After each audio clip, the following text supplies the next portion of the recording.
The notification sound from my phone had become as familiar as my own heartbeat over the past week. Ding! Another 1,000 followers. Ding! Another brand wanting to collaborate. Ding! Another dance crew asking for tutorials. My name is Maya Chen, and 7 days ago, I was just another college sophomore trying to pay for textbooks with my part-time barista job. Now? Now I was sitting at 2.3 million followers on TikTok, and my bank account had more zeros than I'd ever dreamed possible. It all started with the wavelength. I had been experimenting with choreography in my dorm room for months, combining my classical ballet training with street dance moves I'd picked up from YouTube tutorials. The wavelength came to me during a particularly stressful night of cramming for my organic chemistry midterm. I needed a break, so I threw on my favorite track, a hypnotic blend of electronic beats and traditional Korean instruments that my friend Kai had sent me from Seoul. The movement started in my fingertips, a rippling motion that traveled through my arms, down my spine, and into my legs like electricity flowing through water. It was fluid, yet sharp, graceful, yet rebellious. When I posted the 30-second video at 2 a.m. with the caption, "When the beat hits different hash wavelength hash, original move," I figured maybe my usual 50 followers would like it. I woke up to chaos. The video had 100K views. By noon, it was at 500K. By evening, it had crossed 1 million, and the hashtag #HashWavelengthChallenge was trending worldwide. Everyone wanted to learn the wavelength. Dance studios were posting tutorials. Celebrities were attempting it on late-night shows. My phone crashed twice from the sheer volume of notifications. "Maya, you're famous!" my roommate Jessica squealed, showing me her timeline filled with wavelength attempts. "Look, even Emma Chamberlain tried it." I was in shock. This was supposed to be my stress relief hobby, not a career launcher. But as the brand partnership offers started rolling in, Nike wanted me for a campaign, Spotify offered a playlist collaboration, and 3 record labels wanted to meet, I realized my life had fundamentally changed. The best part wasn't the money or the fame, though. It was seeing how the wavelength brought people together. Videos poured in from all over the world. A group of grandmothers in Japan nailing the sequence, kids in Brazil adding their own flair, dancers in Nigeria incorporating traditional moves. I'd somehow created something that transcended language and culture. I spent the next week riding the wave, pun intended, posting tutorials, responding to comments, and watching my follower count skyrocket. The Leaderboard on DanceRank, the app that tracked viral dance creators, showed me sitting pretty at number 3 globally. Not bad for someone who'd been invisible a week earlier, but the internet, I was about to learn, was a fickle mistress. Her name was Scarlett Divine, and she was everything I wasn't. While I was the awkward college kid who filmed dances in my cramped dorm room with my phone propped against textbooks, Scarlett was a polished content machine. She had a professional studio, a full production team, and 8.9 million followers who hung on her every perfectly manicured gesture. Her bio read Dance Queen Original Choreographer DM for Collabs, and she'd been sitting at number 1 on the DanceRank leaderboard for 8 months straight. The first red flag should have been when her team reached out to me. "Hey girl, Scarlett absolutely loves your wavelength dance," the DM from her manager read. "She'd love to collaborate on something together. Maybe you could teach her the moves for a special project? There could be some amazing opportunities in this for you." I was flattered. Scarlett Divine wanted to work with me? The same Scarlett who'd been featured on Ellen and had a Nike endorsement deal worth more than my family's annual income? I immediately said yes, sending over a detailed breakdown of the wavelength choreography along with multiple camera angles and slow-motion tutorials. "This is going to be incredible," I told Jessica, practically bouncing off the walls. "Can you imagine if we did a duet? Her followers plus mine? We could break the internet." Jessica, ever the pragmatist, raised an eyebrow. "Did you get anything in writing, like about sharing credit?" I waved her off. "She's a professional. Besides, it's just a collaboration. We're both going to benefit." 3 days later, I learned exactly how naive I'd been. I was grabbing coffee between classes when my phone started vibrating nonstop. Text after text from friends, family, and random strangers. "Maya, WTF is happening? Did you see Scarlett's video? Why isn't your name anywhere on this?" My hands shook as I opened TikTok. There, at the top of my feed, was a video that made my blood run cold. Scarlett Devine, in her pristine white studio with professional lighting and a 4-camera setup, was performing The Wavelength. But it wasn't a collaboration. It wasn't a tribute. The caption read, "New original choreo, The Divine Wave. Who's ready for the #Divine Wave challenge?" The Divine Wave. She'd renamed my dance and was claiming it as her own original work.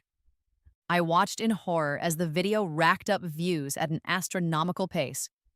Her comment section was flooded with praise. Scarlett's creativity knows no bounds. Another original masterpiece. Teaching this in my dance class tomorrow. A few people mentioned that it looked similar to my wavelength, but they were quickly drowned out by Scarlett's army of fans defending their queen. Scarlett would never copy, they argued. She's been creating original content for years. Maybe that other girl copied her. I refreshed the dance rank leaderboard with trembling fingers. Scarlett's numbers were exploding. The Divine Wave was being picked up by major dance accounts, shared by celebrities, and even being performed on morning shows. Meanwhile, my wavelength was getting buried in the algorithm. Within 24 hours, I dropped from number 3 to number 15 on the leaderboard. The next few days were a nightmare. I tried everything I could think of to prove the wavelength was my original creation.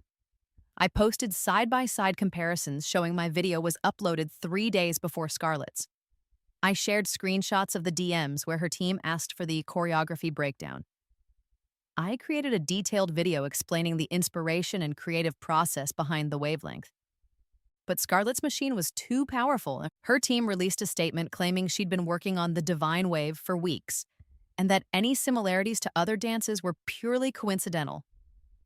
Scarlett is an artist who draws inspiration from many sources, her manager posted.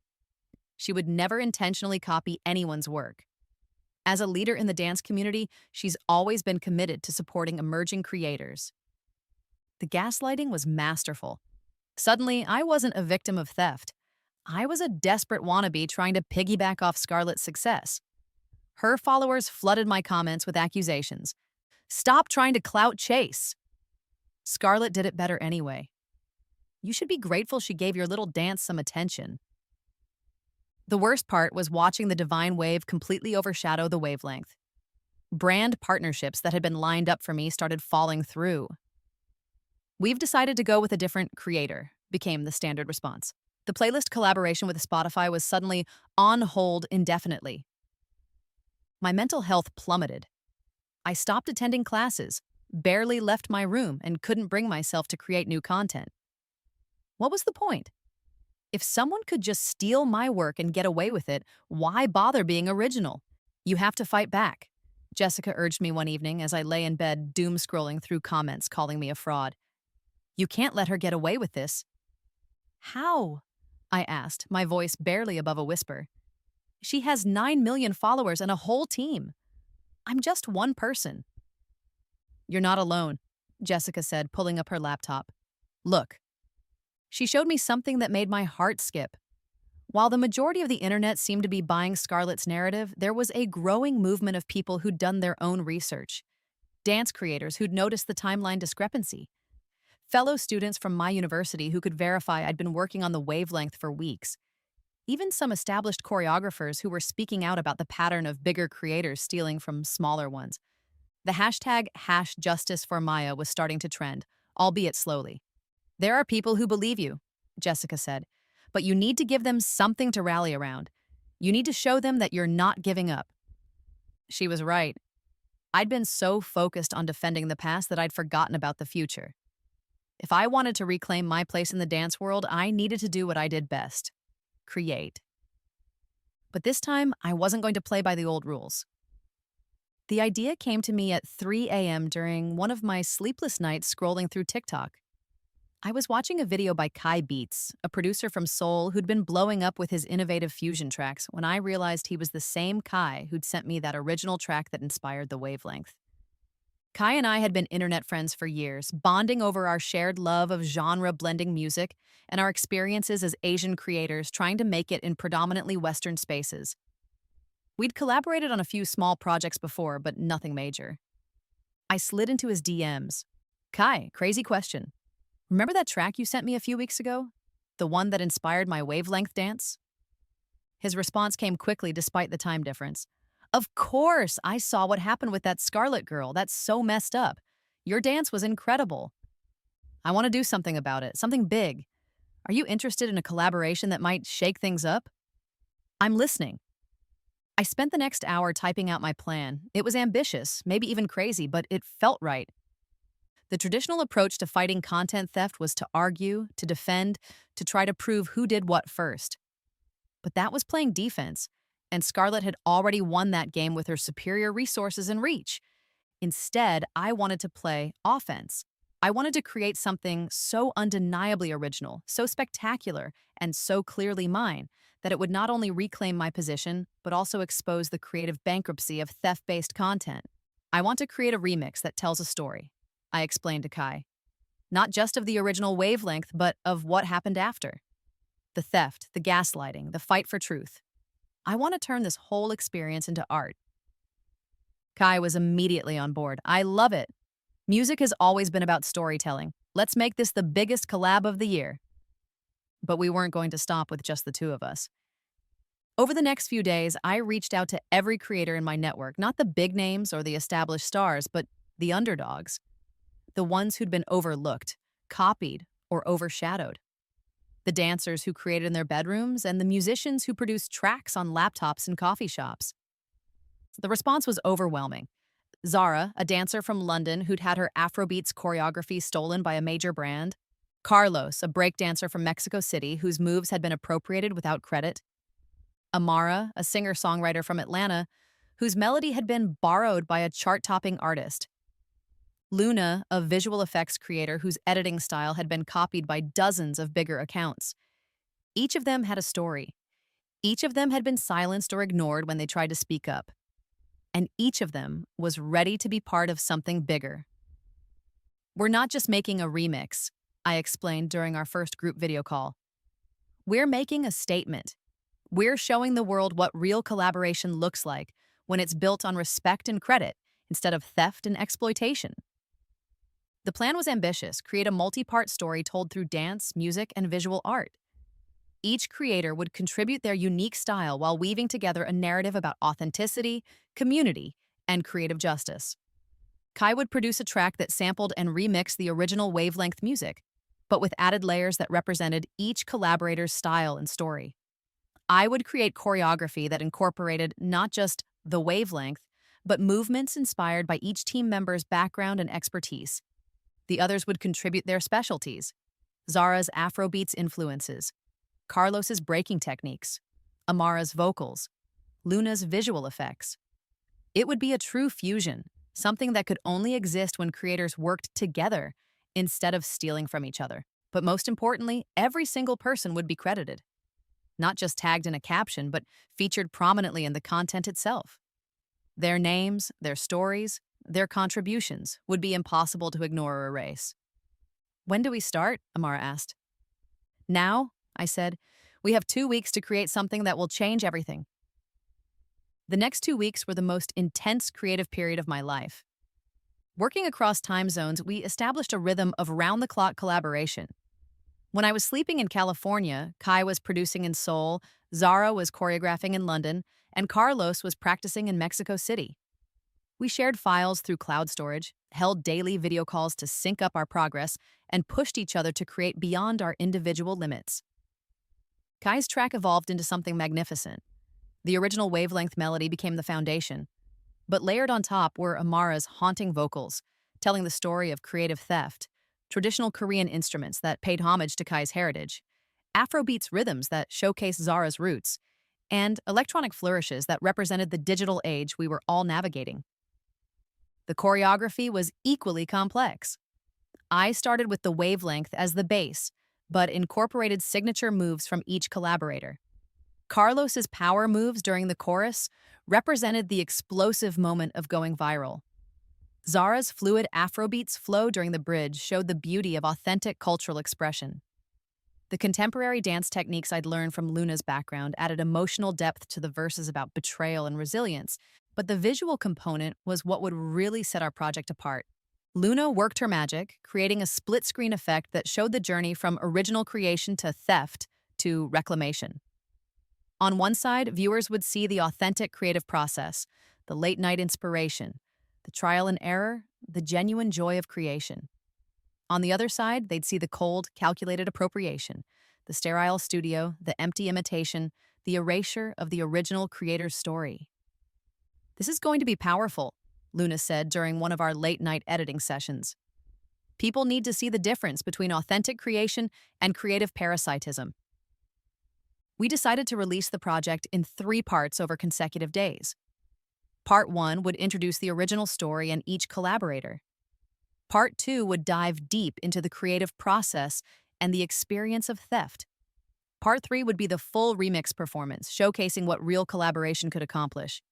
But we also had a secret weapon: timing.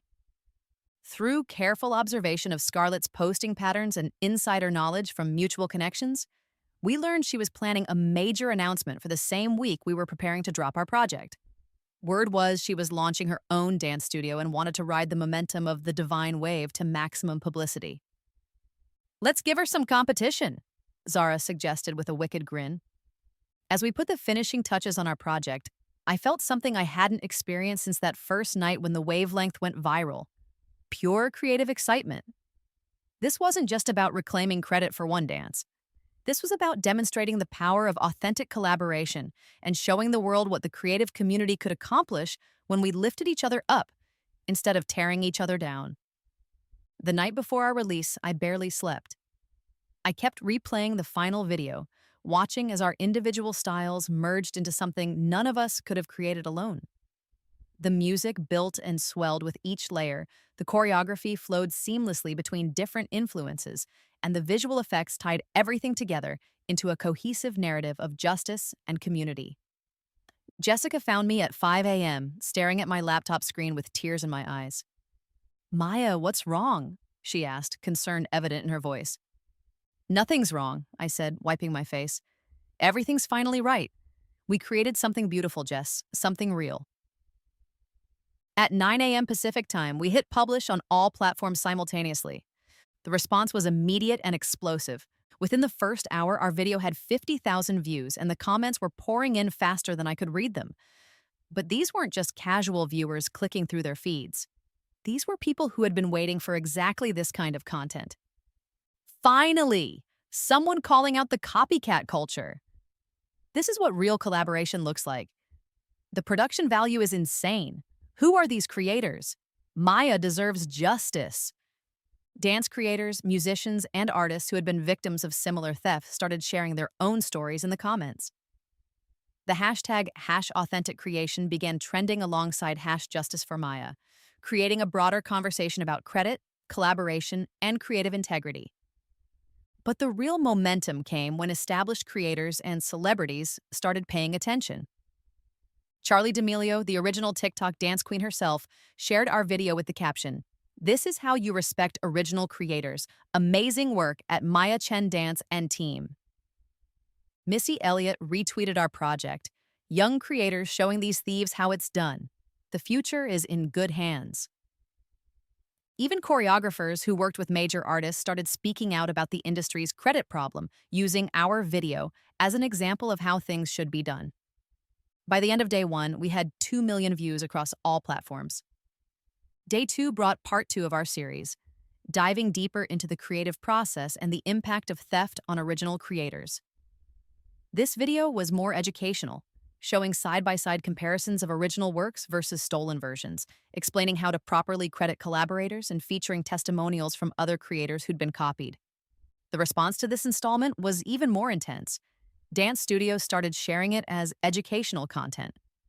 Universities began using it in classes about digital media ethics. The conversation expanded beyond just our specific situation to address the broader systemic issues in creator culture. Comments flooded in from people sharing their own experiences. This happened to me with a makeup technique I created. A beauty influencer with millions of followers copied it exactly and never mentioned me. My art style was stolen by someone who turned it into NFTs and made thousands while I got nothing. Thank you for speaking up. I thought I was crazy for being upset when my dance was copied. But the best response came from an unexpected source, other major creators who started publicly committing to better crediting practices. A domino effect began as influencers, recognizing the shift in public sentiment, started retroactively crediting original creators they'd previously borrowed from without attribution. Scarlett, meanwhile, had gone suspiciously quiet. Day 3 was the main event, the full remix performance. The final video was 3.5 minutes of pure artistic power. It opened with me alone in my dorm room, performing the original wavelength exactly as I had that first night. No fancy lighting, no professional cameras, just raw creativity captured on a phone. But as the music built, the frame expanded to show Kai in his soul studio, fingers flying over his production equipment as he layered in the remix elements. Then Zara appeared from London, her movements adding Afrobeats flavor to my original choreography. Carlos flipped in from Mexico City with breaking moves that perfectly matched the track's heavier moments. Amara's vocals soared over the mix from Atlanta, telling our collective story of struggle and triumph. And Luna's visual effects wove everything together, creating seamless transitions between locations and styles. The choreography told a story.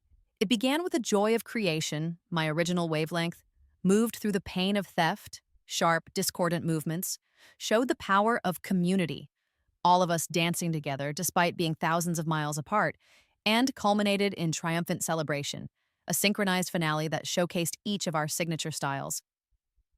But the most powerful moment came at the 2-minute mark when the music dropped to almost silence and I delivered a spoken word verse that Amara and I had written together. They can steal your steps but not your story. Copy your moves but not your glory. We are the creators, the innovators, the ones who build while others just take. But when we stand together, when we collaborate, we show the world what real art can make. As I spoke, the video showed a montage of young creators from around the world performing their own original work, not copying anyone, but creating fearlessly. It was a reminder that the future of creative culture depended on supporting and celebrating original voices, not just amplifying the loudest ones. The video ended with all of our names and social media handles prominently displayed, along with the text, "Real collaboration means real credit, always." The response broke the internet. Within 6 hours, we had 10 million views. The video was being shared by everyone from teenage dancers to Broadway choreographers to Grammy-winning musicians. Major news outlets picked up the story, framing it as a watershed moment for creator rights in the digital age. But the most satisfying response came from Dance Rank. At 11:47 p.m. on day 3, I refreshed the leaderboard and gasped. Our collaborative account had rocketed to number 2 globally. More importantly, my individual account had jumped from 15th to 4th, surpassing my original peak position. And Scarlett? She'd dropped to number 7. Scarlett's response came the next morning, and it was exactly what I expected from someone who'd finally been cornered. She posted a video that was clearly shot hastily in her usually pristine studio. Her hair wasn't perfectly styled, her makeup looked rushed, and for the first time since I'd started following her, she seemed genuinely flustered. "Hey, everyone," she began, her signature confidence notably absent. "I want to address some of the conversation that's been happening online and recently. First, I want to say that I have always been committed to supporting emerging creators and fostering a positive creative community." The comments on her video were brutal. Where's the apology to Maya? Supporting emerging creators by stealing from them?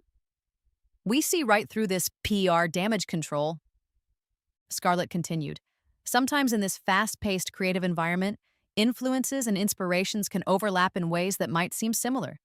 If anyone felt that my divine wave dance was too close to their work, I want them to know that was never my intention." More non-apology speak. She was sorry if people felt a certain way, not sorry for what she'd actually done. But then something unexpected happened. As Scarlett's video continued, her carefully crafted persona began to crack. "The truth is," she said, her voice wavering slightly, "this industry is incredibly competitive. You're constantly under pressure to produce content, to stay relevant, to keep growing. Sometimes you see something amazing and you think, maybe if I put my own spin on it." For a moment, I almost felt bad for her, almost. "But that's not an excuse," she continued, and I perked up. "I should have reached out to Maya directly. I should have given proper credit. I should have asked for permission instead of assuming I could just adapt her work. It wasn't a full admission of guilt, but it was closer than I'd expected. The video ended with Scarlett announcing she would be taking some time to reflect on how to be a better member of the creative community and that she was temporarily stepping back from posting new content. Within hours, major brands started distancing themselves from her. A sportswear company postponed their campaign with her pending further review. A talent agency quietly removed her from their roster. The dance studio she was supposed to launch pushed back their opening date indefinitely. But the real vindication came from an unexpected source. 3 days after Scarlett's pseudo-apology, I received a DM that made me do a double take. It was from Jalaiah Harmon. Most people don't know Jalaiah's name, but they know her work. She created the Renegade, arguably the most famous TikTok dance of all time. But instead of becoming famous herself, she watched as other creators, particularly Charli D'Amelio, became the face of her choreography. Jalaiah's story was one of the most heartbreaking examples of how young Black creators were often erased from their own innovations. Maya, her message read, "I've been following your story and I'm so proud of how you fought back. What you and your team created was incredible. I wish I'd had your courage when the Renegade situation happened. Would you be interested in doing something together?" I nearly dropped my phone. Jalaiah Harmon wanted to collaborate with me? The project she proposed was ambitious. A documentary-style series about the pattern of dance appropriation on social media, particularly how young creators of color were systematically erased from their own work. She wanted to interview creators who'd had similar experiences and create content that would educate the broader public about proper attribution and the importance of lifting up original voices. We could call it Original Creators, she suggested during our video call. Show people the real stories behind the dances they know and love. I was immediately on board, but I had one condition. It had to include my collaborators from the Remix project. Kai, Zara, Carlos, Amara, and Luna had become more than just creative partners. They were my chosen family in this strange digital world. Jalaiah agreed enthusiastically. The more voices, the better. This isn't just about individual cases of theft. It's about changing how the entire creative ecosystem works. As we developed the concept, more creators reached out wanting to be involved. Jaquel Knight, the choreographer behind Beyoncé's Single Ladies dance, offered to provide industry perspective. Kara Wilson, who created the Savage dance that became associated with Megan Thee Stallion, wanted to share her story. Even some of the creators who had previously appropriated work reached out to make amends and learn how to do better. The series was becoming a movement.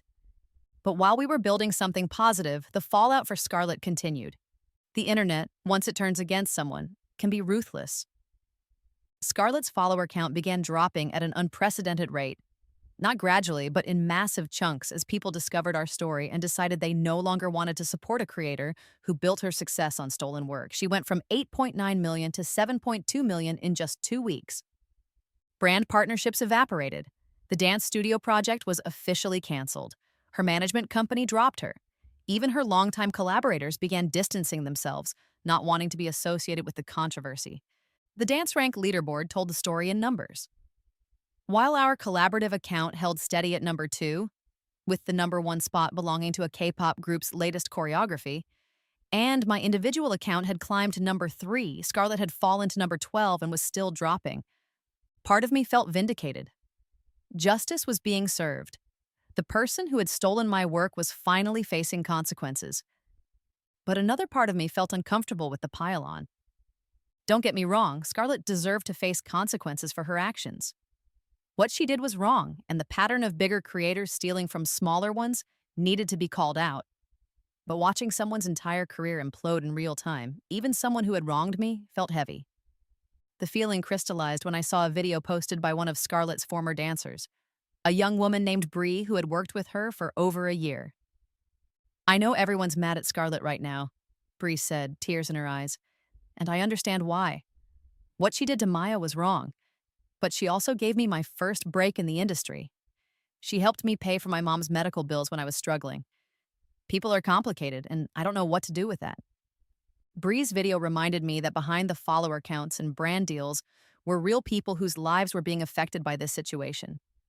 Scarlett had employees, collaborators, and people who depended on her success, I found myself at a crossroads. I could continue to let the internet's justice system run its course, watching Scarlett's career burn to the ground. Or I could try to model a different way forward. The decision came to me during one of our original creators planning sessions. What if we reached out to her? I suggested to the group. To Scarlett? Zara asked, incredulous. Maya, she stole from you. Why would you want to help her? Not help her, I clarified. But maybe educate her? If we really want to change the culture, we need to show people how to come back from mistakes, how to make genuine amends, how to be better. Jalaya nodded slowly. I see what you're getting at.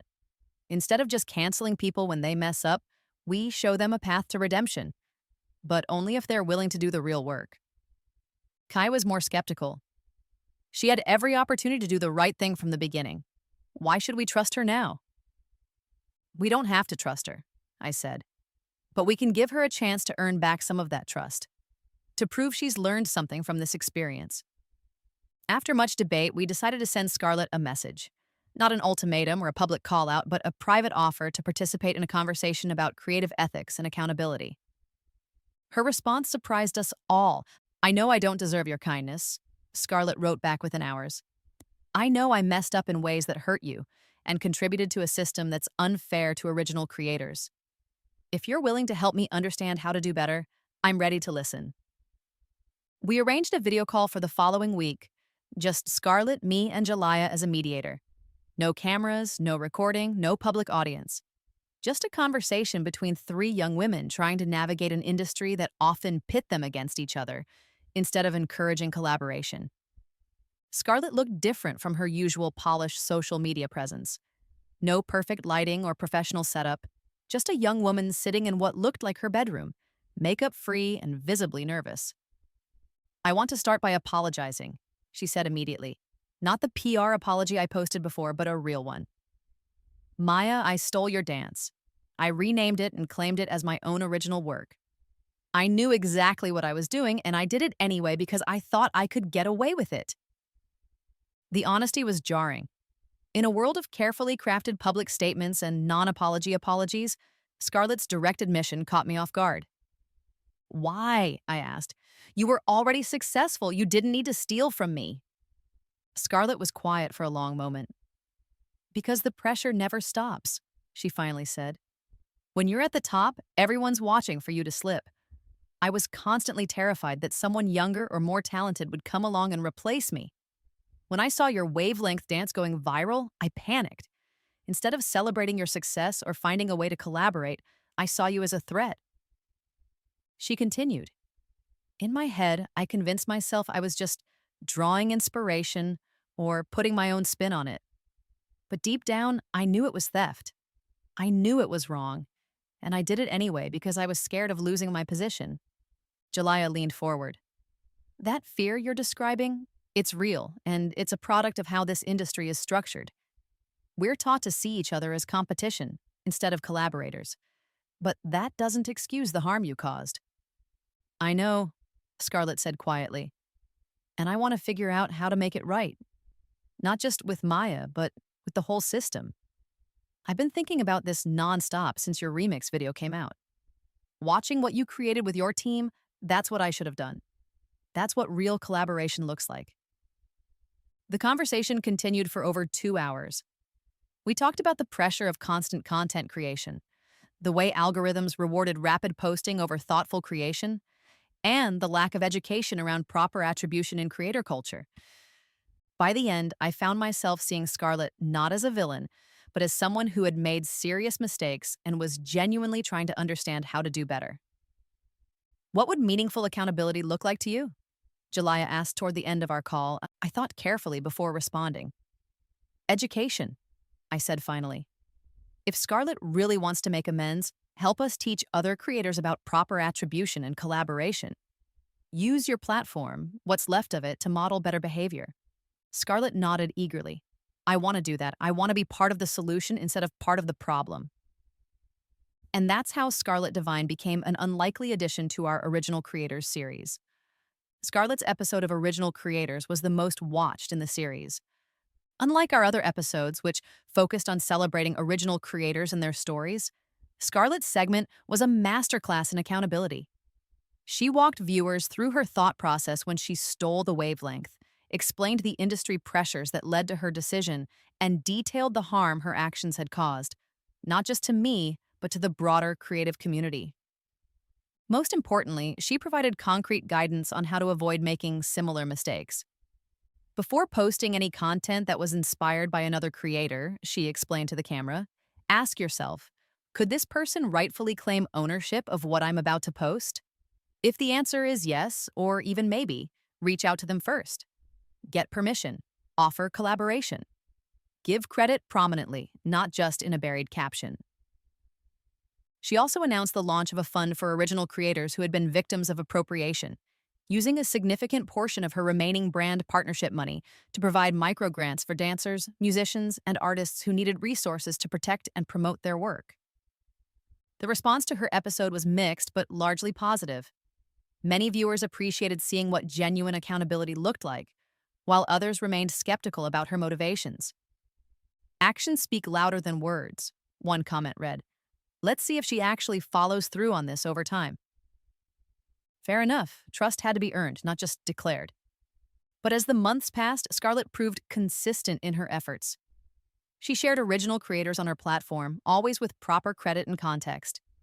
She spoke at digital media conferences about the importance of attribution. She even turned down brand partnerships that wanted her to create content similar to other creators' work without proper collaboration. Her follower count stabilized around 4 million, still substantial, but a far cry from her previous peak. More importantly, the quality of her engagement improved. Instead of passive viewers consuming her content, she had an active community of people interested in ethical creative practices.